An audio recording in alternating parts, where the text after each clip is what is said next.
the big show, because what we do on the local level in NGOs is very fulfilling as well.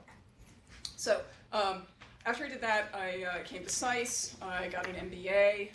That's because I'm innumerate. I am absolutely crippled with numbers, but somehow Columbia decided to let me get an MBA. Then I went back to Russia. I worked for an investment bank doing institutional equity sales, actually 2 different organizations, and then was downsized when the ruble was devalued.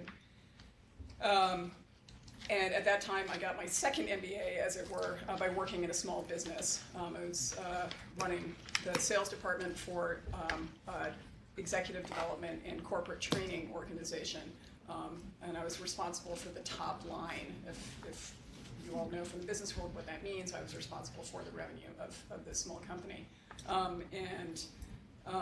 Running a sales team, as I say, really was my second MBA, and gave me a real taste for the joy of day-to-day management.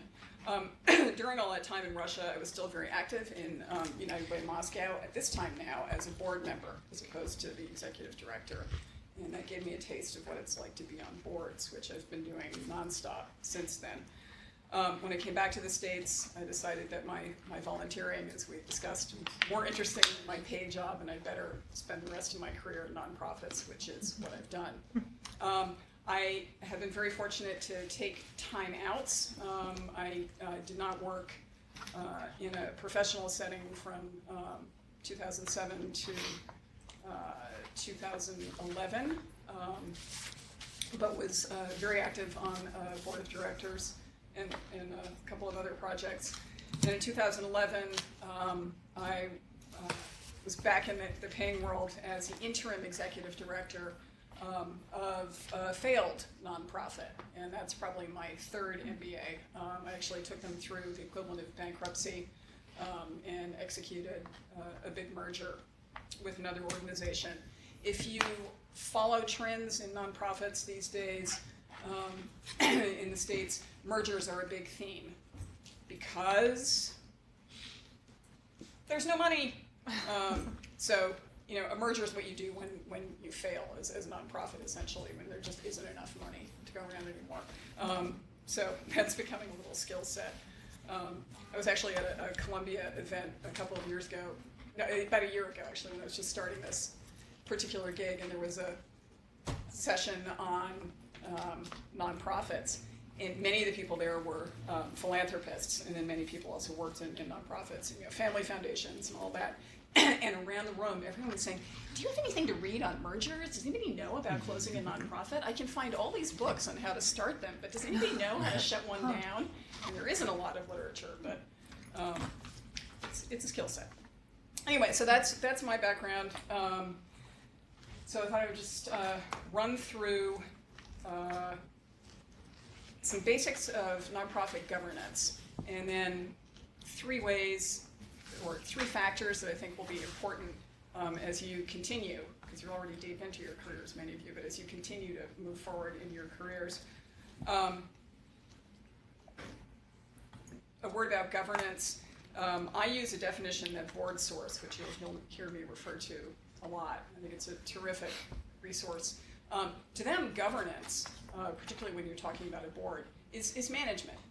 It's the oversight. So when we say governance, often we think of bylaws and tax filings and that sort of thing, and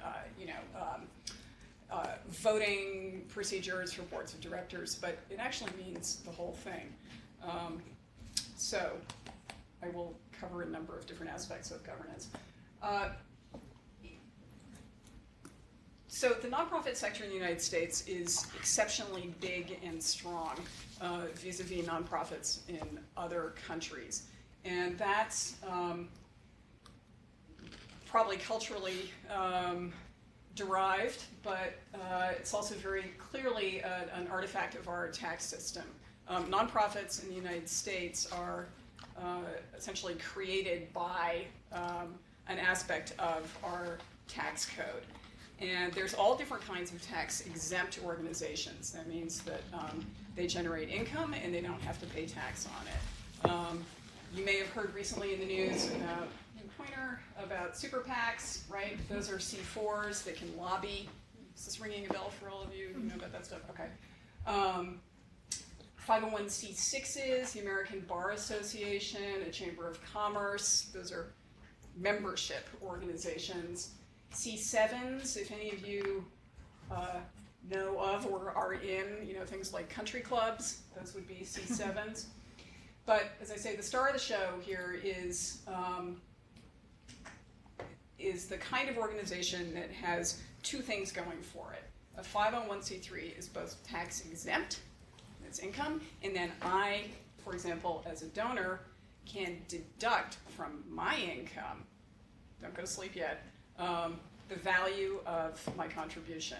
This is a huge stimulus. It means that the United States, something on the order, and check Mr. Solomon's work on this, something on the order of 40% of our social services are delivered by 501c3s. So, for example, if I have a gross adjusted income of $1 million, and I give away $500,000, I will pay income tax on the remaining $500,000. That is a massive benefit. So if I'm, Warren Buffett, trying to, get into a lower tax bracket, that's a great thing. And you can see that the policy motivation behind this as a government. We think, our society thinks that this is a good way to provide services to society because it allows for a massive amount of innovation and independence. And indeed, most of the innovative things that you can think of in healthcare or the arts initially came out of nonprofits. For example, AIDS research came right out of a 501c3. Nobody even knew or talked about AIDS until essentially Larry Kramer and all those people several hundred years ago, when we were all glimmers in the eye. And also SICE itself, and I do have a pointer, yes, no, yeah, okay, so SICE is public charity, any educational organization, church. There are some slight differences in how 501c3s are set up, foundations versus charities, but that's the main thing. I'm not going to spend a lot of time on this, but I would be remiss, and Ingrid, this is something that you might be interested in if you're focusing on corporate responsibility and innovative partnerships. There's new kinds of social enterprises that are popping up every day. Are you guys familiar with social impact bonds, that kind of thing? Investing. Yeah. I'm very skeptical. So here's my question for you, which down there. Do you know of any successful for-profit social enterprises? So a quick question. Is benefit corporations like B Corp? Yes. Is that the same Yes. thing? Okay. Yes. I never knew that. Thanks. So do you know of any for-profit corporations that are successful social enterprises?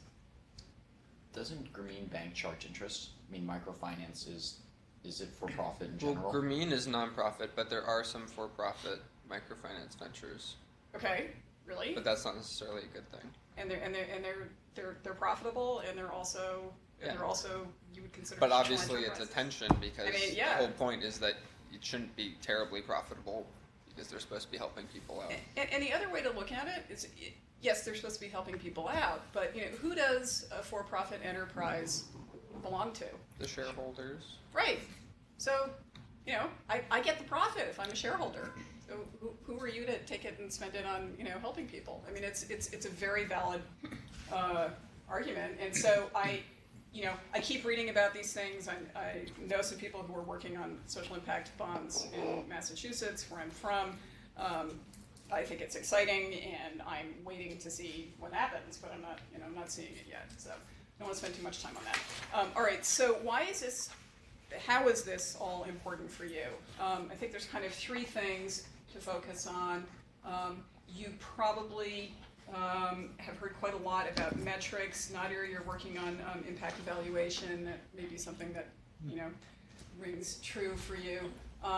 In this talk, I kind of think of that as external metrics. But then in organizations, we live and die by internal aspects of our functioning, how much cash we actually have or don't. I'm not going to talk a lot about people management, but I think that's a huge metric in nonprofits, possibly huger than in any other sector, because we get paid such crap, right? I mean, we're paid so badly. We're very cheap as people. On the other hand, the amount of work that we put in and passion that we put in, we're priceless. You can't get people often, at Goldman or at Bain to work as hard as people do in nonprofits. So you have to find another way to motivate people, and that means, and I think you've probably spent time talking about this in your leadership sessions. It means that the ability to work with and motivate teams, I think, is paramount in nonprofits. And then the last aspect is, what is the anatomy of a typical, at least U.S. nonprofit? For example, you had somebody from NDI recently. They are a 501c3, and they have a board of directors, just like anybody else. You may never meet them, but they do have a board of directors. So before we get into that, this is sort of to meditate on. There isn't a right or wrong answer. This is a model that comes more from the community organizing world. But there is kind of a continuum, right, from direct service all the way out to organizing. And these people, the Midwest Academy, which is well-known sort of rules for radicals type organization, they would say that a soup kitchen is funding the problem. And when you look at sort of old school charities, they'll say, oh, we delivered 1 million bowls of soup, and the year before we only delivered 300,000 bowls of soup, and so next year we want to do 10 million. And so what are you really doing there? Are you fixing hunger, or are you just like maybe looking for more bowls of soup? And then out at the other end of the continuum, they would say is people themselves organizing themselves and working for change. That's how you actually affect the power structure. But I would argue that down here, actually, profound social change does occur, and it drives us all crazy trying to figure out exactly what's going on. But I can tell you, in Russia, there were dissidents in the 1980s who were running soup kitchens that were illegal. It was against the law in the Soviet Union to run a charity, because of course it was direct challenge to the state. So the act of feeding somebody, on your own time, that was illegal. I think that tells us a lot.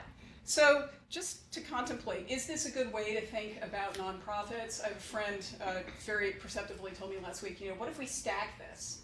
It doesn't have to be a continuum, but what if you have one organization that does all those things? And then, where do we put on this continuum something like a museum or a symphony? Can a symphony change the world? I don't know, but it's definitely a 501c3. Maybe it can. But as we're continuing in this tight economic environment to drill down on outcomes and venture philanthropy, increasingly they're looking for change that an organization is creating. So the symphonies and the museums and so on are really struggling to try and talk about units of culture or do the best they can. So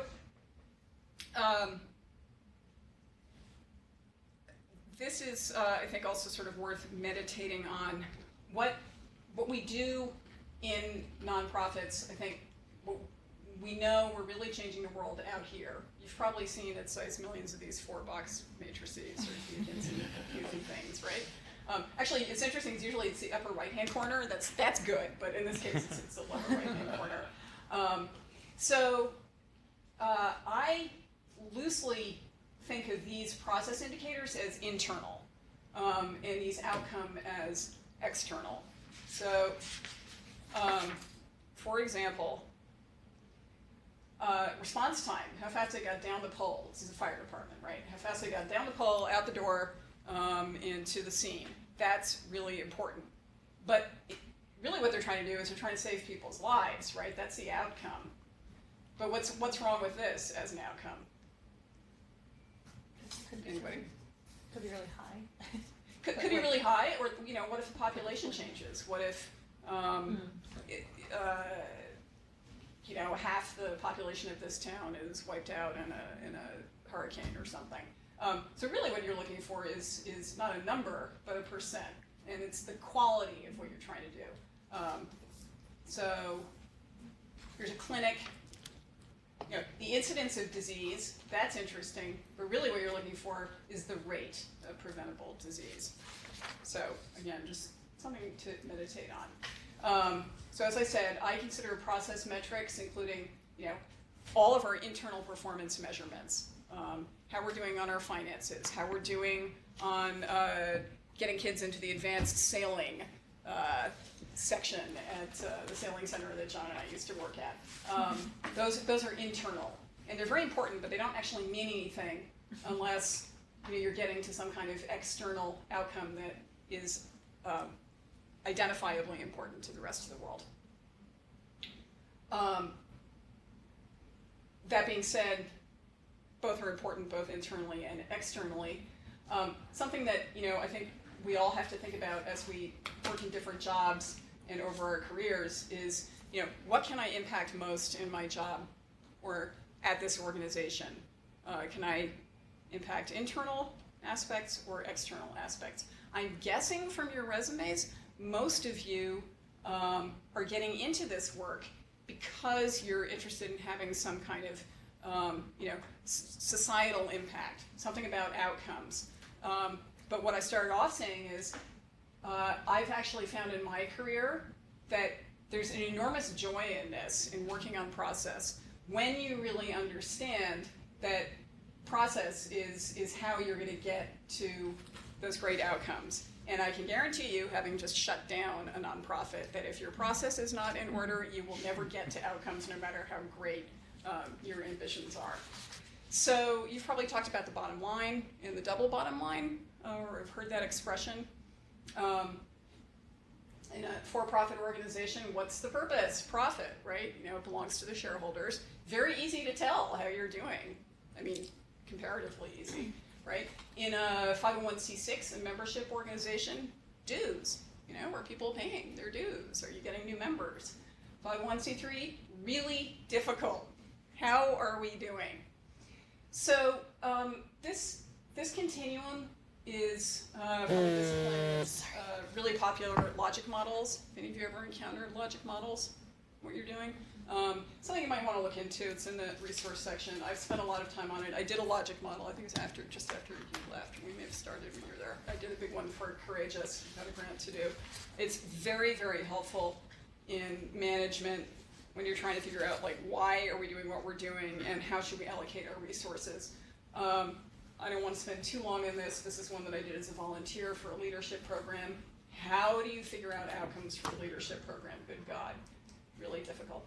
The point that I want to make here is that if you can be truly responsible for short-term outcomes, your organization is probably doing quite well. If you can really show that logic chain rigorously, that we did this and it had this effect as a short-term outcome, you're probably doing quite well. Long-term outcomes, like for example, high school graduation rates, are very difficult to show. The farther out you get in time, the more causes are apparent, and the harder it is to claim responsibility for that outcome. So just stuff to think about. So outcomes, this is over time, right? Short-term outcome would be a change in knowledge. Medium-term would be a change in behavior. Long-term outcome, improved condition. This is about, this model is for organizing tenants, right? So in the long term, these leaders themselves are running a campaign. So again, I'm not going to spend too much time on that. All right, that was external. Now internal, money. A big aspect of your success is going to be your ability to impact internal metrics and money. And there's two things that you can do with money to help your organization. You can save it, or you can raise it. I'm not sure if any of you like fundraising, but I urge you to learn to love it. Here's the deal. Look at that. Woo! You are going to have to ask, if you work in American nonprofits, you are going to have to ask human beings for money. Social media is great. It's looking like it's a great way to get funds for one-offs like disaster relief, but long-term strategic funding comes from human beings. Even more so when you think about it. Bequests, those are from what? Human beings. Foundations, many are family-run or family-linked. So learn to love fundraising. If you probably are too sophisticated for this, but something that I love hearing from my for-profit friends is, oh, it must be so great in the nonprofit world, you know, it's not competitive. It's unbelievably competitive. Look at this, right? Look at this just explosion in numbers of nonprofits. A lot of that, of course, is due to our so-called Democratic President Clinton, et cetera, but anyway, devolving government services onto nonprofits. I don't say that nonprofit delivery of social services is necessarily a good thing, by the way. It's just the way that we do stuff here.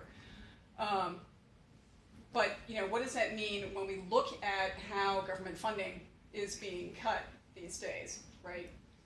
What it means, if you look at Giving USA, which is a great resource, since the recession, we're still down. Last year's the 2001 report concerned 2010. We're still down for some percent from the recession in terms of net giving to the sector. So the competition is intense.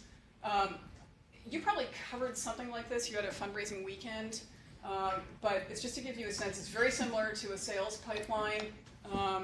When you go from a transactional sale up to a strategic sale, if any of you have worked in the sales world.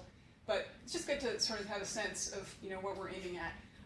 Strangely, most nonprofit funding comes from these annual gifts, but really where the big bucks are is endowment and capital campaigns. So just to think of. Sorry, really quick, where Yep. would like direct mail and all of that stuff come? Because this is mostly Way down here. okay. But would you suspect that that would be most of the individual donations? No. That would be 73? No. It would be more wealthy individuals or Exactly. individuals that give a lot of money. Warren Okay. Buffett, Bill Gates, you know, Interesting. people like that. Yeah. Maybe I missed this. Yeah, Where please does- ask me questions. Where does government fit in? Because you mentioned, As a funder? yeah, in that funder list, like maybe in the previous one. Oh, right. Okay. But you were it was like 73% comes from individuals. Mm-hmm. So top donors is non-government. Right, that's Okay, not sources okay. of funding, that's sources of donations. Donations, okay. Yes, and then at least, you know, an average United Way agency, which is a good proxy for a social service agency in this country, about 40% of their budget is gonna come from various government funding, Local. state, federal, local, et cetera. But, you know, this is all going away. Like, you know, in my parents' generation, the notion that the local library, Cambridge Public Library, would have a Friends of the Library Committee and like be running dinner dances and bake sales, like that didn't happen in the 1960s and 70s. It was, you know, we paid for it in taxes, and now it's like, actually no, we're gonna do some private fundraising. So, you know, good luck with the government funding. I don't know, does any of this speak to any of you? These are just random thoughts. Do you agree with that? Anybody disagree with that?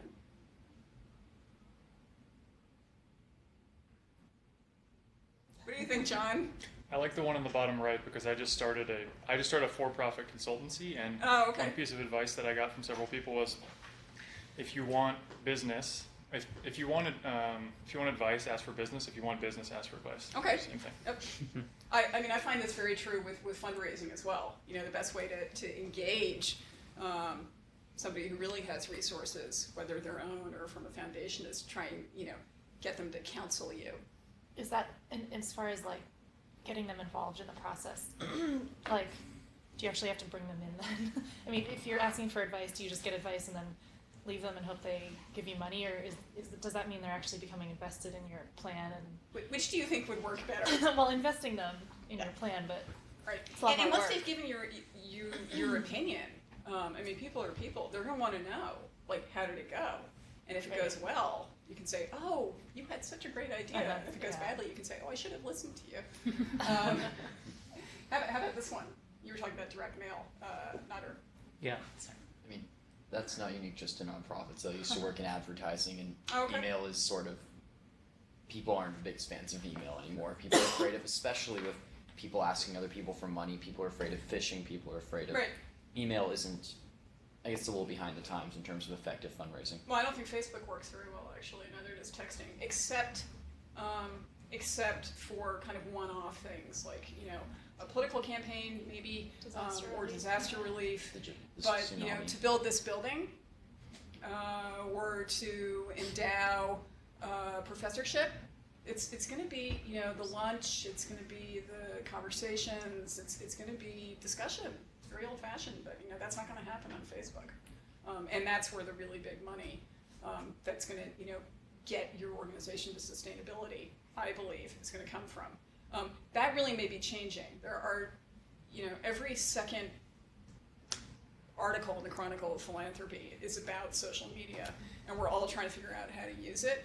But, so far, I know, a lot of nonprofits in Boston, and so far, we're all just like, yep, gotta have it, not really sure what to do with it, but, for the real money, you gotta ask somebody for money. And it's Yeah, I was not, thinking that. if you love your organization and you believe in your case, asking for money is not such a burdensome thing to do. If you hate asking for money for your organization, then it's probably time to be changing organizations. Because even if you don't consider yourself a salesperson or you don't consider yourself a public speaker, that's what you're doing is discussing the mission, really, and that's what they're there to hear about. So you don't have to worry about sales. You were talking about getting invested, Liz. Mhm. That's a little gem somebody said to me. How do people want to see themselves as a donor or a philanthropist? So I think it's smart to let people know what happened, because then they can feel like a philanthropist. Okay, so third aspect is how at least U.S. nonprofits are set up. You've got a board, you've got an executive director, users, beneficiaries. They may be the same, they may be different. You have funders, and just a little question here: who owns SICE? Or who owns Rosie's Place? Does that still exist as VTC charity? Well, what is it? DC Kitchen, DC Wonderful Kitchen, yeah. Yes, organization. Central Kitchen. Central Kitchen. Who owns Central Kitchen? The funders. Don't know. Board. I mean, Society. Yeah. exactly. It's a public trust, and so it gets very tricky. For example, when you get into bankruptcy, and what that means also is that there's really limits on what your board can do. Okay, a nonprofit organization is a corporation with bylaws and articles empowering the board, which is there to essentially ensure the moral and ethical standing of the organization, and to ensure that it's accountable to the public trust. So your board ultimately is in charge. They may be good at it, they may be bad at it. I would argue that most boards don't actually know how to be boards. And in fact, I'm doing a training right now on that very topic with a bunch of incredibly smart bankers and lawyers who just don't know much about nonprofit boards, and why would they? But they are in charge. So to be a trustee or to be a board member is to be a fiduciary. These are the same definitions that exist in corporate law. So what this means, duty of care, is essentially you have to pay attention. It's not okay to say like, oh, we didn't know that was going on. We didn't know that the coach in the football team was molesting the kids. Duty of loyalty, this is very important. Put the organization before any personal benefit, so that's where the whole conflict of interest comes up. Fiduciary has to do with this medieval concept of putting the organization ahead of yourself. It also means confidentiality. It's very important as a board member. Duty of obedience means that, you know, the organization, the board has to abide by state laws, federal laws, and its own bylaws. So they can't just say, SICE just can't say tomorrow, oh, you know, we're gonna become a tennis club. You can't do that. Even if the board votes unanimously, they can't do that. So more about your board. They're there for a reason. You get to be a board member of a nonprofit. For example, you're elected by members, like in a 501c6. Some nonprofits, especially really older, like state organizations, they may have some seats that are sort of statutorily appointed by various bodies. The majority, though, are going to be self-perpetuating boards, where board members elect new board members. They are responsible for organizational effectiveness, even NDI, right? Those people who meet maybe once a year, like Madeleine Albright or whatever, they're actually responsible for all of these aspects of the organization, including the programs. Boards can get very frightened of programs. You're like, oh, we look after the finances and legal questions. No, you're actually responsible for the programs too. And then the last thing, remember this, you know, when we are on the job, they're volunteers. They don't have to do this. So why are they doing it is a question. So this person here, it's an interesting life. The executive director is technically the only way the board can get to the staff and the only way that the staff can get to the board, unless, you know, some other channel has been approved. It's strange because the ED reports to the board, but sometimes you have EDs who are quite, you know, famous in their own right. But sorry, you still report to the board. At the same time, you don't really have a boss, which is something that I love about being an ED. You don't have a single boss anyway. Sometimes you have, you know, 12 or 15, which gets interesting. You're on the board, but you're not. Sometimes EDs are so-called ex officio board members. Sometimes they vote. Sometimes they don't. That'll show up in your organization's bylaws. I think, paradoxically, although, you know, I want to assert the rights of an ED, I think it's better for an ED not to be a voting member. It makes it cleaner. And sometimes it's best for your board to have a meeting without you. No staff, just deal with each other. So that's a little aside. Okay, so these are the three success factors that I said we were going to talk about. External metrics, internal metrics such as finance, fundraising, and then understanding how your nonprofit works. So we can do some little exercises. We have some cases. We can go through resources. We can talk about your careers. We can eat cookies. We can do whatever you want. Thank you. Yeah, Thank you. Thank you for listening to me. I have a question. Good. Please. Yeah, I have a few questions. Good. Yes, I see all kinds of blue writing. That's promising. Yes. Okay, so this is kind of unrelated, but it seems to me that nonprofits, you know, they often manage a bunch of different programs, and some of them are more successful than others. Some programs. Yep. Within the nonprofit's kind of domain. Yep. How do you decide kind of which programs to grow? And is there such a thing as growth that is too fast from a program perspective? I guess just like managing growth, is it like an organic process or is it more carefully planned through like a strategic planning process? I mean, it's a great question. I'm trying to get back to some of our outcomes. Or, let's see here. This is very abstract, so I'm not sure this is going to be helpful. But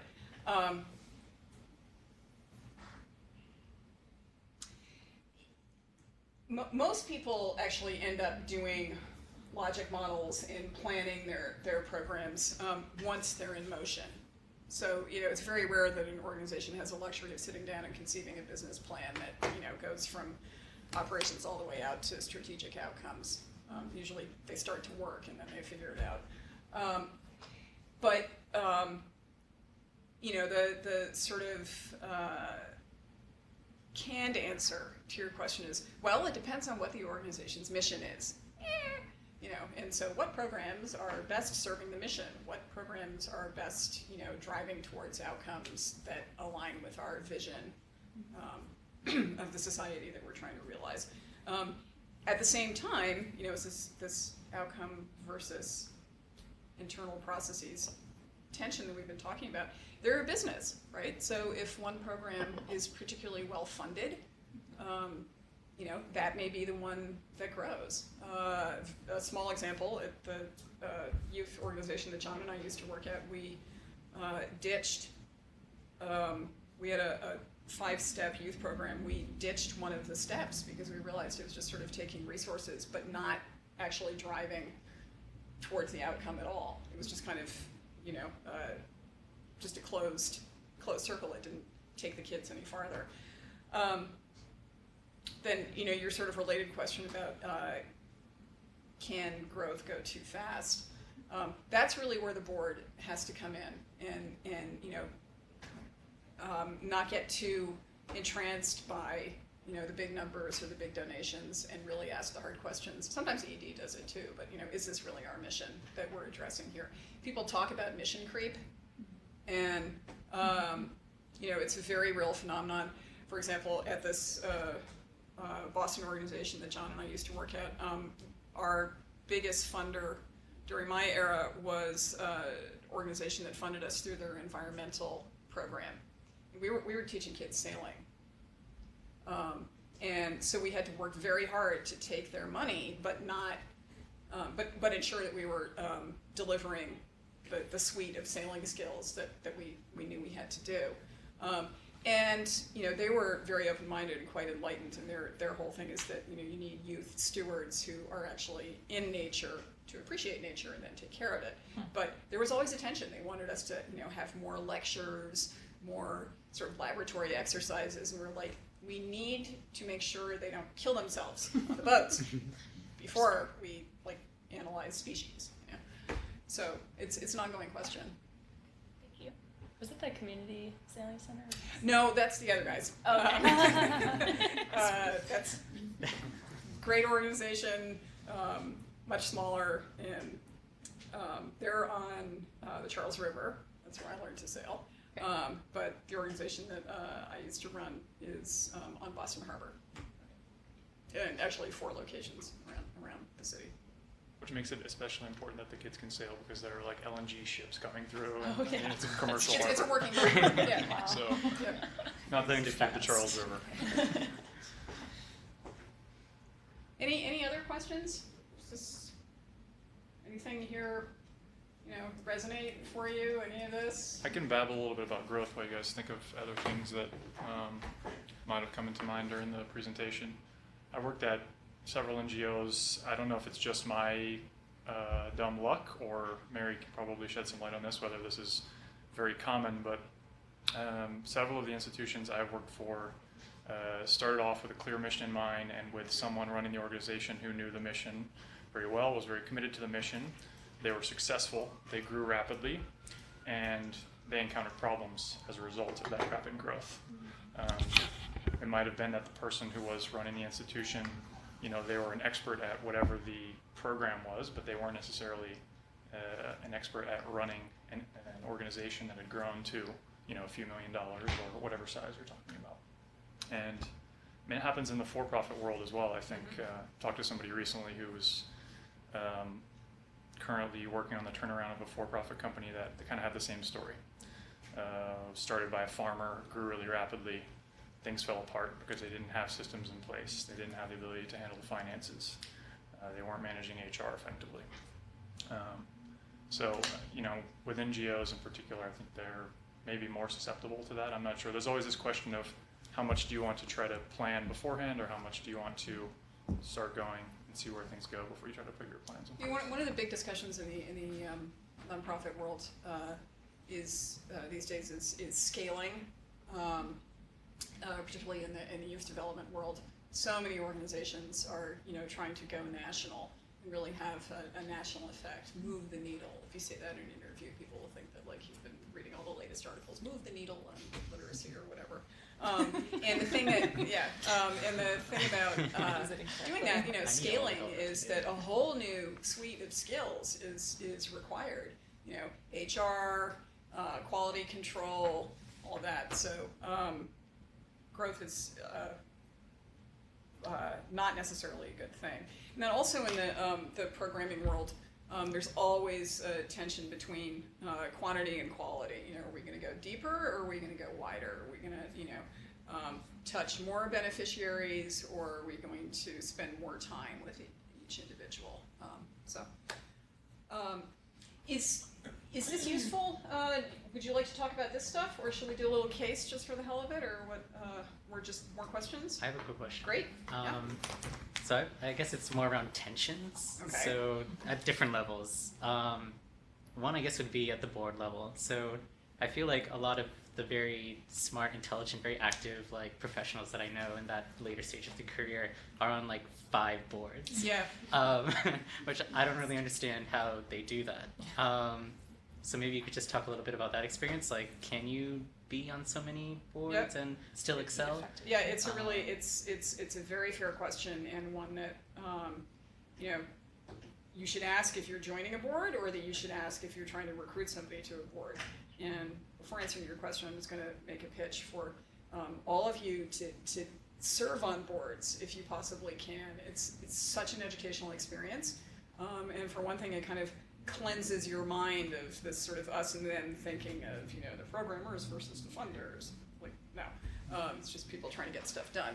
So most nonprofits want they'll have a statement of board member responsibilities, and they'll say something like, we want this to be one of your top 3 charities or something like that. On the other hand, if Jimmy Carter is willing to be on your board, what would you do? That's fine, President Carter. You're welcome. It is a real question. The better the board, the fewer exceptions it makes. If you can build in incentives and controls like attendance requirements, but again, if Jamie Dimon or something doesn't make all the meetings, well, okay, but I find that my best board members have been people who are very, very busy and are very serious about what they do. So, it's maybe because that's I work mostly on the community level, and I haven't dealt with NDI type boards, but it's a real question. Definitely. And then maybe from that board level to the more programmatic day-to-day operation side. Mm-hmm. You mentioned the ED main channel. Yep. But do you find that boards can micromanage their organization, or does it tend to be Can we do a more... case? Yeah, yes, sorry. boards micromanage. They micromanage all the time, and in some ways it's healthy, right? Because they're they want to be engaged, and they want to feel like they're doing something, but it's a constant check and balance, and frequently the ED will say, John is your liaison on this project. It's not me. Talk to John. But then at least the channel has been established by the ED. What is not okay is if a staff member has a beef about their pay, for example, and they go to the vice chair of the board and say, oh, Liz has been underpaying me for 3 years and I don't get enough vacation and she's mean to me. That's not okay. If Liz is a serious professional, she'll go to her ED first, not a board member. And the board member should Not turn Liz around and say, go talk to your ED. You can't talk to me about this. or HRs. Right. And then the last one is more from, I think, maybe the entry level, maybe our first perspectives. Mhm. two things. One would be, so if you're dealing, like I had a friend who was visiting from an international NGO, and for them it was the field where they didn't like headquarters because they're like, you're taking 14% for our overhead, and then what are you doing for us? And it's not even dealing with the board necessarily, but like a headquarters kind of mentality versus the field. Sure. How do you, I mean, for an outcome metric, how do you sell yourself maybe to the field to justify taking It is that? sales, and that's Yeah. true actually in the corporate world too. If you're dealing with, you know, like dealerships or franchisees or whatever, you know, you're selling to them in many ways. I used to work for a little operation, you may or may not have heard of it, little thing called United Way, $3 billion a year, okay? And that's one of the things that, this is before all of your time, but they completely melted down in like 86, 87. And that was one of the big reasons, is the local United Ways were paying into United Way National, and they didn't really know what they were getting for it. And the same thing happens with unions often, you know, they're paying into the AFL or whatever. So all I would say is that tension exists, I think, in the corporate world just as much. You know. And the last one, sorry, not to monopolize all the questions. Good questions. At like, yeah, that entry level maybe, or, you know, definitely not like a board level, maybe we won't jump in. How can you lead up? I guess that was a term that we learned at one of our retreats, like just being cognizant of all these different factors and players. Would you have any advice on if you're doing a programmatic day-to-day kind of thing, how you leverage yourself or your unit Right. upwards? Maybe not to the board, but I don't know, how high do you Right. leverage? Maybe I mean, you know, just to speak in generalizations, you know, nobody likes I'm just going to use very colloquial English. Nobody likes a toady. That's no good. If you go, you know, chasing around after your board members and saying, "Oh, can I help you? Can I help you?" And you know, particularly your ED may not look on that very kindly. But you know, being visible is not bad. I mean, take credit where you deserve it. So that's, you know, in general. Specifically, I mean, you know, I was thinking about this, and I think, you know, just be thinking every day, every year, you know, how am I impacting my organization? I would like to adduce the example of John Ware, who really, actually, it's roast John. We're here to you know, give you an award, but really, it's like one of the best colleagues I've ever had in any organization, in any job. John was an office manager. He was like answering phones, really, and you know, he had this insane idea of going off to graduate school, et cetera. But I would have made him deputy director and then just handed the whole thing to him in a heartbeat after like a year of working together, because he was, you know, it's in some people's DNA. Like, how can I help this organization? You know, whatever it is. And you know, much of what we did was really internal, really internal. But you know, answering the phone on the third ring really matters. You know, stuff like that. So just be aware of what the organization is trying to do and how you can help. Yes, that's kind of a boring answer, but It must depend on size too. I mean, sorry. sure. I mean, I've worked for a small and a larger NGO, and the large. I mean, I have no. I couldn't even tell you who was on the board, the big one, just because I was so kind of levels away from that. So I guess in that case, it would be more like showing your boss who talks to his boss. But you know, I mean, even if you are, you know, on that lower level, gotta go, I know, anyway, thanks for coming. Even on that lower level, just, you know, someday when somebody's late for an appointment, just like go on the website and find out who is on the board. Oh yeah. You know, Oh, yeah. find out sort of how they do things, how they were founded.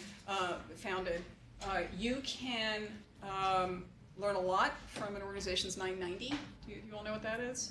That's what nonprofits file instead of a tax return. And if they're over, I think it's 500,000. I can't remember. They have to make them public. So GuideStar, fabulous resource, particularly if you're raising money, because foundations have to file them too. People give away money. They have, you know, various for-pay aspects of their website, but you can get a free registration on GuideStar, and you can download NDIs 990, for example, find out who the board members are, find out the salaries of the top 5 paid people, all kinds of stuff. Technical question, how big is a typical board, and is there a minimum? Because I was, this whole like invisible children thing that came up recently last week, one of the things they were getting docked for on some ratings was because they only had 4 board members, and they were like trying to get a 5th one, whatever. 5 seems really small to me for a board. Yeah, there is no single legal requirement, Okay. and there's actually, I just discovered this recently. I was at a training. There's these like sole trusteeships, very bizarre little form of a trust where you can just have one trustee, which I've never seen before. But typically, your board has to be big enough to have the basic officer positions covered, which is the chair, the clerk, and the treasurer. Okay. Sometimes, those could be shared in one person. Obviously, as you suggest, that's quite small. But for a family foundation, for example, that would not be small. Boards today tend to be sort of 12 to 15 people. If you get above 15, you may be getting into the sort of thing of people who are on too many boards, and it's just like President Carter lets us use his name, kind of thing. And you have like fewer actual working members. Well, that's kind of what thing? happens, right? You have people who are actually doing something, Yeah. and then you have people who are just sort of figureheads. But I think around 15 is generally good. When you see these boards that have like 60 people or something on them, it's just like it How can't can be you organize realistic. yourself? Then what happens is the phenomenon of the executive board, which to get deep into governance can be a very dangerous road to go down, because the executive board ends up acting like a real board, and that's a great way to alienate the rank and file board members. And it also may not really stand up if you're audited, so you have to be careful. An executive board can be a very handy thing for interim decision making, or if there's some kind of crisis, but it's a slippery slope. I have a question. Sure. Since many of us will be entering the summer and internships, do you have and it's just limited in time and scope of whatever project we're going to be working on? Do you have any advice for, one, how to be a really good intern and add as much value as possible given those limitations, and 2, kind of critical questions that we should ask the organization at the onset of the project or in the exploratory phase before we start? I know that was for that. Well, how to be a great intern, I don't think it's much different from how to be a great employee, really. Be useful, be yourself, be curious, be respectful. It's hard to do those at the same time. Be on time, be hardworking but not slavish. All the things that make you a good employee. I think to speak in grand generalizations, and I know that programs like this are helping a lot, but often in school we really work on our own performance. You guys are about to take a statistics exam, and I'm so amazed that you're sitting here. And you get your grade for the work that you do. In business school, there's a lot more group work, but in organizational life, and to the extent that nonprofits really emphasize people so much, it's a lot less about your performance versus the performance of the organization and the team. So certainly anybody who's bringing on an intern knows that the intern needs to get a good experience, needs to walk away with something by the end of that period. On the other hand, if I'm going to ask you back, or if I'm going to hire you for a real job, what I'm really thinking about is how you added value to the organization. If I can just add, just being very clear in the beginning what's expected of you, so that you're sure that you're going to, deliver I have a couple of points to add on that Yeah. question. I'm working on both sides of that relationship, having been an intern and managed interns. I'd say, from your perspective, try to get a sense that there are clear, discrete projects that you'll be working on for the period of the internship. Sometimes organizations will say, "Oh, we're so busy, let's get some interns to help out." But then once you get there, it's hard for them to actually assign things to you because it's too hard for you to get up to speed or for whatever reason. Another is try to get a sense for if there's going to be a clear 1 or 2 person team that you're going to report to, so that if you finish a project and you need something else, you know who to go to, or if there's a clear management structure in place. As I said, sometimes organizations will bring interns in, they haven't thought through all those details, and I think it detracts from the intern's experience sometimes. But to add to that, John, though, if there isn't a clear task, just be useful, right? Fill in holes. I mean, that's another one of the most talented colleagues I've ever had.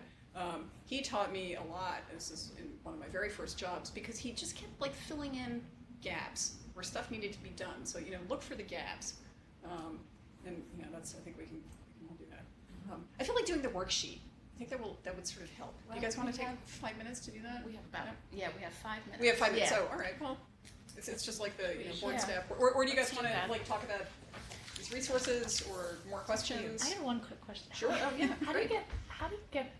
How would you recommend that we start thinking about being on a board? I know some friends of mine who are about my age have been a part of Friends NGO, nonprofits that Yeah, they're I should starting put that up. on here. There's a bunch of resources. If you just Google how to get on a board, that's probably a good place to start. But many local United Ways have banks of people who want to be on boards. Obviously at this stage you're not going to be on the board of the Smithsonian or something, but or they may have more junior boards, like a young professional circle. I'm on the advisory board of the UN Association in Boston, and we have a fabulous young professionals association that's very powerful within our organization. It's all under 40s. More senior board positions, Bridgestar has a listing. I think Idealist also Do you lists. apply? Sure, Oh. you could, yeah. Or I think just going around and talking to people. I mean, if I go to the ballet 6 times a year, and it really matters to me, and I get to know somebody there, and say, do you need assistance? And again, this is at this stage you're going to be at a really local community level. Right. So it's going to be a working board. It's not going to be a very philanthropic board unless you happen to have the resources for that. But as soon as you can, it's a wonderful experience, and not to be taken lightly because Right. you are liable. Right. You are liable, which is why we have directors and officers policies, by the way. So I should have put that on there. Any other questions? Shall we go through the? If you want, sure. Yeah. I mean, I have one last question, Okay. but it's more like an ender question, you I do. think. All right. Okay. No, I mean, Sum it up for us. No. I mean, we can do the worksheet. I guess maybe we can close with it. It's just, I think some of your forecasts about nonprofits, even the current field of nonprofits about mergers and something with a needle, for an interview. Yeah, just your thoughts maybe on the next, the job market I think is improving, just in general for the field and the next 3 to 5 years, 5 to 10. I mean, I know it's hard to predict, but you don't have to do it right now. Sure, I'm such an avatar, but the thing about nonprofits is that we're definitely, a lagging indicator. So, the financial crisis in 2008, so we were feeling it 09 and 10, even into 10, because a lot of our budgets, when we're dealing with foundation budget, foundation grants, or corporate sponsorships, that stuff is decided way in advance. So it can really take a while for nonprofits to catch up with what's going on in the rest of the economy. But giving is not back up to those levels, and the pressures are very high because of all the government spending cuts that we're experiencing. So that's reality. I do think that we're in a time of a lot of questioning. So how will we use social media? I don't mean to say that it's useless. It's just that it's generally it's a question mark. So if you can help answer how to use social media in an organization, that's very valuable. What are potentially the new hybrids? I think that may be, for example, social impact bonds. That's on a very high level. I mean, we're talking about like Rockefeller Brothers making a grant of tens of millions of dollars to fund this or that social project. So social impact bonds are not going to come down to the level of a Boys and Girls Club in DC. But I think all these questions about hybrids are very, very relevant. And then related to that, speaking to Ingrid's interest, is the whole notion of corporate social responsibility. I remain, although my politics are liberal, progressive, and falling farther off that table as our country gets stranger. I actually am pretty old school in how I look at the purpose of a corporation versus the purpose of a social enterprise. But we keep trying. I think limited growth is an interesting idea. I do think in the corporate world that we all know the downside of quarterly thinking and the race to show results to the street doesn't even necessarily benefit corporations in the long term. So maybe corporate social responsibility doesn't mean doing overtly socially responsible activities, but it may mean just stretching out the horizon a little bit farther. Does that make sense? What I just Yeah. you see what I'm getting at? So that's my saying. But as for interview questions, whatever they talk about, in their website about us, our mission, how we were founded, our staff, just say that, you'll be fine. Just kidding. Just kidding. Mary, I think we've Need to wrap up. Okay. Yeah, but All right. thank you so Well, we'll much. do cases Really, another really time. good. We Really have appreciate the. it. You sent something out to us ahead of time. Yes, that was the for cases. Yeah. Yes. You can, But- invite a friend over for coffee and play with the cases. They aren't right or wrong questions. They're just, Yeah. I'm To gonna play look with. at To this. talk I'll email this. Yeah, that would be good. Yes. Oh, sure. Yeah, if we could. And my email address is all over the place here. So if you want to contact me, if you think I can be helpful, I probably won't be useful in your job search per se because I'm in Boston doing my Boston thing, or spend a little bit of time in Moscow. But if they're more sort of general development questions or about a specific situation, I'm happy to try to be helpful. Thank you so much. Thank you. What a treat to meet you all. Really, really exciting. Nice gift for you. Oh, exciting.